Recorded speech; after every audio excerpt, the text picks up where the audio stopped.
History remembers Henry VIII as the king who married 6 times, but what it often glosses over is the calculated brutality he inflicted on the women who failed to give him what he wanted. When Henry VIII wanted something, he would reshape the entire religious landscape of England to get it. When he grew tired of what he had, he would destroy it without mercy. The fates of his wives were not accidents of history, but calculated demonstrations of absolute authority carried out through legal machinery, specifically designed to ensure no woman who wore the crown could ever defy him and survive. Henry VII breaks with Rome, the annulment that shook England. By 1527, Henry VIII faced what he called his great matter. His wife, Catherine of Aragon, once beloved and respected, had given him only one surviving child, a daughter Mary. In a kingdom with no precedent for a ruling queen, Henry convinced himself that God was punishing him for marrying his brother's widow.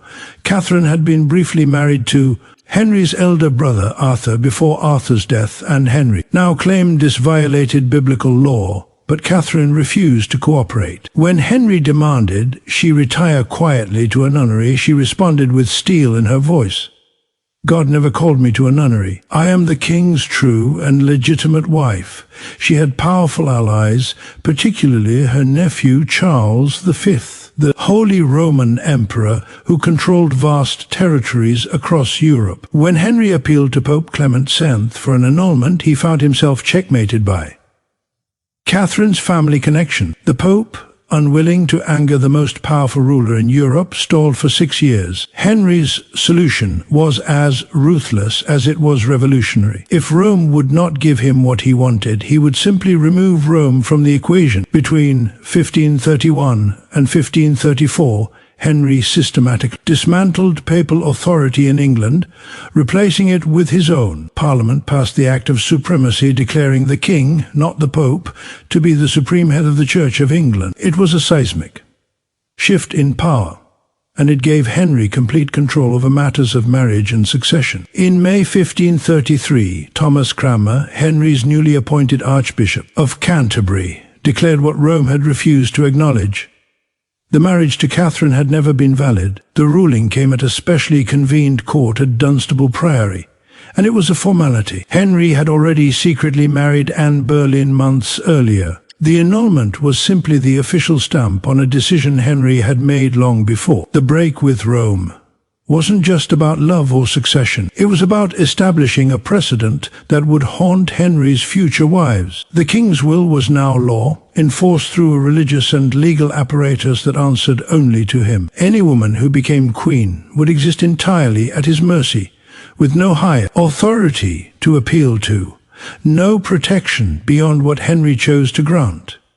The machinery of punishment was now in place. Beheaded for love and treason, the brutal fate of Henry's queens. Anne Boleyn had waited 7 years to become queen, refusing to be Henry's mistress until they were married. She was sharp, politically astute, and unafraid to challenge the king in ways Catherine never had. But by 1536, she had committed the same unforgivable sin as Catherine. She had given Henry a daughter, Elizabeth, but no surviving son. After a miscarriage in January 1536 that appeared to be a male child, Henry's patience shattered. What happened next was a masterclass in judicial murder. In late April, while Anne sat watching the May Day jousts as acknowledged queen, Henry's chief minister Thomas Cromwell was already assembling the case against her. Within days, 5 men were arrested on charges of adultery with the queen, including her own brother, George Boleyn. The accusations were lurid and designed to shock. Claims that Anne had seduced these men with vile provocations,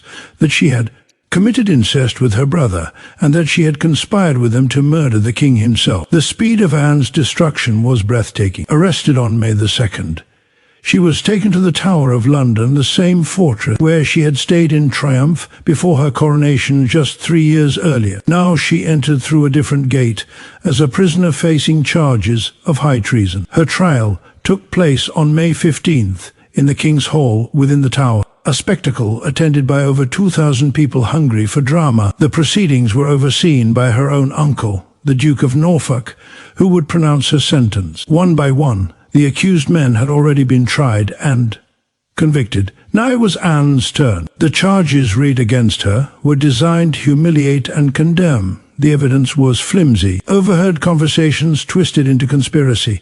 Courtly flirtations reinterpreted as adultery. None of it mattered. The jury found her guilty of every charge: adultery, incest, and high treason. Norfolk announced the sentence without emotion. Anne would be burned at the stake or beheaded as the king pleased. Henry, in what he perhaps saw as mercy, commuted the sentence from burning to beheading, and ordered a skilled swordsman brought from France to ensure a swift execution. On May 17th, the 5 men were led to Tower Hill and beheaded with an axe. Anne remained imprisoned, knowing her own death was imminent. 2 days later, on the morning of May 19th, she walked onto Tower Green, wearing a dark grey gown and man-mantle. A small crowd had gathered to witness the execution of a queen, the first in English history. Anne addressed them briefly, her voice steady. "Good Christian people, I am come hither to die according to law. I here accuse no man." She praised Henry as a noble and gentle prince and asked for prayers for her soul. Then she knelt, and with one swift stroke of the French swordsman's blade, it was over. 6 years later, history repeated itself with sickening similarity. Catherine Howard was barely out of adolescence when Henry married her in July 1540, just 19 days after his annulment from Anne of Cleves. At roughly 17 years old, Catherine represented youth and vitality to the aging, increasingly paranoid king. He called her his rose without a thorn. The marriage lasted 16 months. Catherine's downfall came through whispers at court about her past. Before her marriage, she had been involved with Francis Durham, the secretary to her step-grandmother, where Catherine had been raised in chaotic, largely unsupervised conditions. Worse still, after becoming queen, Catherine had rekindled romantic contact with Thomas Culper, one of Henry's own gentlemen. Their meetings, arranged with the help of Lady Rufford, were reckless and doomed. When Archbishop Cranmer brought the allegations to Henry in November 1541, the king's rage was total. Unlike Anne Boleyn, Catherine Howard would receive no trial. Parliament rushed through the Royal Assent by Commission Act, which made it high treason for a queen to fail to disclose her past relationships to the king within 20 days of marriage. Catherine was guilty by definition. She spent the winter imprisoned at Can Abbey, then was moved to the Tower in February 1542. On the evening of February 12th, she was told she would die the next morning. In a gesture that still haunts historians, Catherine asked for the execution block to be brought to her room so she could practice placing her head upon it. She was determined, even in terror, to die with dignity. The next morning, February 13th, Catherine was helped onto the scaffold on Tower Green, weak and barely able to speak. There was no French swordsman this time, no special consideration. She was executed with the common axe, just another condemned traitor. Lady Rufford followed her to the block moments later, kneeling in Catherine's blood. Both were buried in unmarked graves in the chapel of St. Peter ad Vincula, joining Anne Boleyn in death as they had never been joined in life. Catherine Howard was perhaps 19 years old. Catherine of Aragon cast aside isolation after the Great Divorce, while Anne Boleyn and Catherine Howard died swiftly on the scaffold. Catherine of Aragon endured a slower, more calculated form of punishment. After Henry separated from her in July 1531, she would never see him again. More devastating still, she was forbidden from seeing their daughter Mary, who was then 15 years old. Henry knew exactly how to hurt Irene most deeply. He used their child as a weapon against her. For the next 5 years, Catherine was moved from residence to residence, each one more remote and uncomfortable than the last. She was stripped of her royal household, her Spanish servants dismissed, one by one, until only a handful of loyal attendants remained. The king wanted her isolated, cut off from potential allies. Unable to rally support for her cause or her daughter's rights, she was still wildly popular with the English people, and Henry needed to ensure she could never become a rallying point for rebellion. Catherine refused to accept her diminished status. In every letter she signed herself Catherine the Queen. She would not acknowledge the annulment, would not accept the title of Princess Dega that Henry tried to force upon her. This defiance, while admirable, only increased Henry's determination to break her. He denied her request to see Mary, knowing the separation caused both mother and daughter unbearable anguish. The message was clear. Submission would be rewarded. Resistance would be punished. By 1534, the situation had worsened dramatically. Parliament passed the Act of Succession, declaring Mary a bastard and placing Anne Boleyn's daughter Elizabeth as heir to the throne. Catherine, watching from her enforced exile, could do nothing to protect her child from this legal assassination of her birthright. Her health, never robust in England's damp climate, began to deteriorate. She developed symptoms that physicians could not adequately treat, possibly cancer, though the diagnosis remains uncertain. In May 1534, Catherine was moved to Kimilton Castle in Cambridge, her final prison. The castle was damp, poorly maintained, and increasingly uncomfortable as Catherine's resources dwindled. She lived in only a few rooms, attended by her remaining Spanish ladies, and a handful of servants. Her appeals to see Mary went unanswered. Henry, now married to Anne Boleyn, and desperate for the son Anne had not yet provided, had no interest in showing mercy to the one he had set aside. Catherine spent her final months in prayer and writing letters to her supporters abroad, particularly her nephew Charles V. She never gave up hope that her marriage would be declared valid, that Mary's rights would be restored. But as winter set in during late 1535, it became clear she was dying. Her health collapsed rapidly over Christmas and into the new year. She requested permission for Mary to visit one final time. Henry refused. On January 7, 1536, Catherine of Aragon died at Kimilton Castle.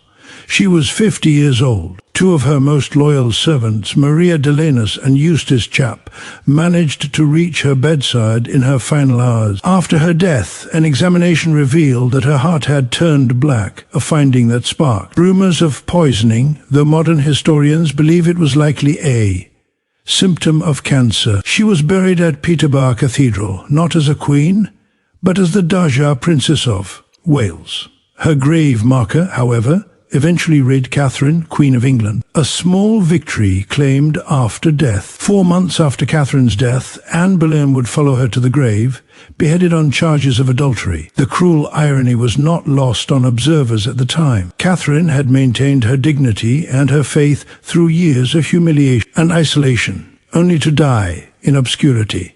Anne had risen to power by displacing Catherine, only to discover that the machinery of royal punishment she had helped create could just as easily be turned against her. Henry VIII's treatment of his wives reveals the terrifying reality of absolute power in Tudor England. For these women, there was no escape, no higher authority to appeal to, no protection beyond the king's favor, and that favor could evaporate overnight, replaced by calculated cruelty. Catherine of Aragon spent her final years in isolation, punished for refusing to deny the truth of her marriage. Anne Boleyn and Catherine Howard died on the scaffold, their heads severed by the same legal machinery Henry had built to serve his desires.